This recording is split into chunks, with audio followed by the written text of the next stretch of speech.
आशीर्वाद यहाँ पर धरती के भगवान से। कुछ दिन आकर यहाँ रहो परिवार सहित आराम से। भगवान बनने की इस प्रक्रिया में जब बात आती है तो एक अच्छा इंसान ही भगवान बन सकता है। कोई शैतान, कोई हैवान भगवान नहीं बन सकता। हाँ, यदि कोई शैतान अपनी शैतानियत को छोड़ दे, कोई हैवान कोई अपनी हैवानियत को छोड़ दे और वो अच्छा इंसान बने तो वो एक दिन भगवान भी बन सकता है। बीज बीज ही नहीं, बीज में तरुबर भी है। बीज बीज ही नहीं, बीज में तरुबर भी है। मनुज मनुज ही नहीं, मनुज में ईश्वर भी है।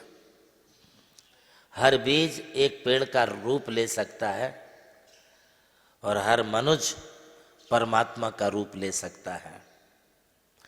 आपने कंकर ना समझे, ये कंकर कंकर नहीं है। हमारे भारत देश की धरती का हर कंकर, इसमें तीर्थंकर समाया हुआ है।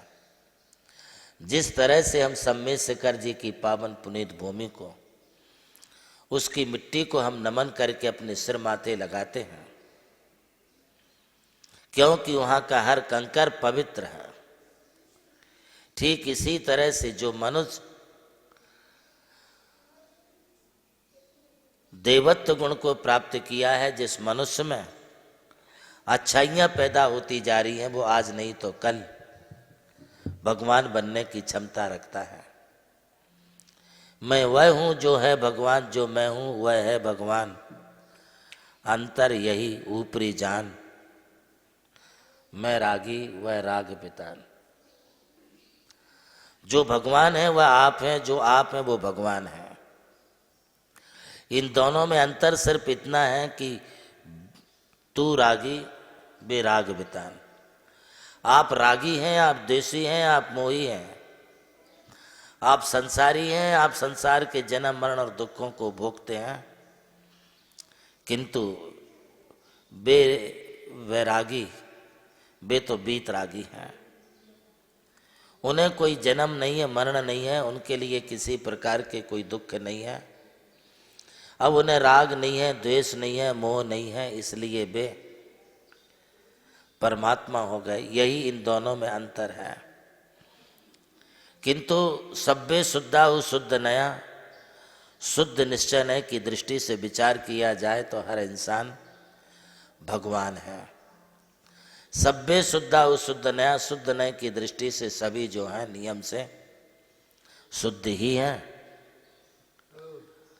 जिस तरह से गंगा का जल है, उसी तरह एक झरने का जल है, उसी तरह एक कुएं का भी जल है। जल की दृष्टि से किसी में कोई फर्क नहीं है। महानुभावों, शुद्ध दृष्टि को बनाओ और शुद्ध स्वरूप को पाओ। यदि आपको शुद्ध स्वरूप प्राप्त करना है तो शुद्ध दृष्टि बनानी होगी, शुद्ध आत्म स्वभाव में स्थिर होना होगा, शुद्ध आचरण आपके अपने जीवन में लाना होगा। शुद्ध द्रव्य दृष्टि ही नहीं, शुद्ध भाव दृष्टि भी बनानी पड़ेगी। और शुद्ध द्रव्य से मतलब है कि आपको अपना द्रव्य क्षेत्र काल भाव ये सब अनुकूल बनाने होंगे। जैसा कि मैं आपके लिए बता रहा था कि जो दर्शन विशुद्धि को धारण करने वाला भगवान बनने के मार्ग पर चला है, उसे अपना रहन सहन, खान पान, बोलचाल, वेशभूषा, यह सब कुछ ठीक रखनी होगी। आप जैसा पहनोगे वैसा बनोगे। आप कैसे कपड़े पहने हैं, आपके विचार वैसे ही आएंगे। यदि आप जीन्स टी शर्ट पहनते हैं तो आपके विचारों में वैसा ही आएगा। यदि आप बरमूडा पहन कर के घूम रहे हैं तो आपके विचारों में पवित्रता नहीं आएगी। और आप यदि एक धोती दुपट्टा पहन कर के आए हैं तो आपके विचार भी वैसे बनेंगे। पैंट शर्ट पहन करके, तुम्हारे पंजाबी ड्रेस पहन करके, सूट सलवार पहन करके तुम चाहो कि हम अभिषेक कर ले तो करना तो दूर रहा, करने के भाव भी पैदा नहीं होंगे। इसलिए सिर्फ विचारों का ही नहीं, कपड़ों का भी प्रभाव अपने जीवन पर पड़ता है। अभी आपके मन में कोई त्याग के, संयम के विचार नहीं है, किंतु आप यदि शुद्ध धोती दुपट्टा पहन लेंगे, सफेद पहन लेंगे, आपके विचारों में उतनी पवित्रता आने लगेगी। अभी आपको लगता है कि मैं चाय पी लूं, नाश्ता कर लूं, किंतु जब आप धोती दुपट्टा पहन लेंगे तो आपको चाय पीने की और नाश्ता करने की इच्छा भी नहीं होगी। ये तुम्हारे जीवन में तुम्हारे ऊपर वस्त्रों का ही बड़ा प्रभाव होता है। काले रंग के वस्त्र पहनने से तुम्हारे विचारों में प्रतिरोध शक्ति जागृत होगी, तुम्हें मरने और मारने के विचार पैदा होंगे। एवं यदि तुम लाल रंग के कपड़े पहनते हो तो तुम्हारे लिए गुस्सा ज्यादा आएगा,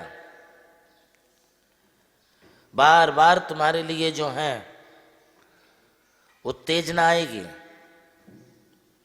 यदि तुम पीले रंग के कपड़े पहनते हो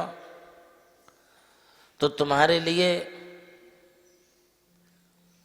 पित्त प्रकृति होती हुई भी थोड़ी सी शांति प्राप्त होगी। प्रभु श्री राम की जन्मभूमि अयोध्या रही और मोक्ष भूमि मांगी तुंगी। इसी यात्रा में उनके चरणों की रथ से पावन हुई ये भूमि राम टेकड़ी, जहां अनादि निधन महामंत्र नमोकार को समर्पित दिव्य तीर्थ का निर्माण हुआ। नमोकार तीर्थ जो स्थित है नासिक जिले की चांदवड़ तहसील के ग्राम मालसाने में, परम पूज्य गणाधिपति गणधराचार्य श्री कुंतु सागर जी महाराज के उत्तराधिकारी शिष्य परम पूज्य सारस्वताचार्य देवनंदी जी महाराज ने कई तीर्थों के जीर्णोद्धार के पश्चात एक ऐसे तीर्थ की परिकल्पना की कि जहां के दर्शन मात्र से ही जैन धर्म का ज्ञान हो सके, जिसके विशाल प्रांगण में प्रवेश करते ही दर्शन होते हैं विश्व के सबसे ऊंचे समोशरण के 108 फीट ऊंचा यह समोशरण बोलता हुआ समोशरण होगा, जो आधुनिक टेक्नोलॉजी पर आधारित होगा। इसकी परिक्रमा आप मिनी ट्रेन और नौका विहार के माध्यम से भी कर सकेंगे। समोशरण में भूतल पर कलिकुंड पार्श्वनाथ भगवान और पद्मावती माता के 24 स्वरूप विराजमान है। प्रथम तल पर चंद्रप्रभु भगवान की 32 फीट ऊंची अति मनोहर पद्मासन प्रतिमा विराजमान है। विश्व के सबसे ऊंचे पंच परमेष्टि के 51 और 31 फीट की प्रतिमाएं भी यहाँ पर स्थित हैं। साथ ही जैनागम के महान गुरुओं को समर्पित अति सुंदर गुरु मंदिर है। ध्यान कक्ष, ग्रंथालय, संत भवन, 22,000 स्क्वायर फीट का विशाल पिलरलेस हॉल और 200 से अधिक कमरों की धर्मशाला, भोजनशाला, समाज जन हेतु कम खर्च में मांगलिक आयोजन के लिए मंगल कार्यालय और आगामी योजना में है जैन नॉलेज सिटी। और इस भूमि पर आकर आपको अनुभव होगा नमोकार केवल एक तीर्थ नहीं, एक दिव्य अनुभूति है। वो अनुभूति आपकी भी प्रतीक्षा में है।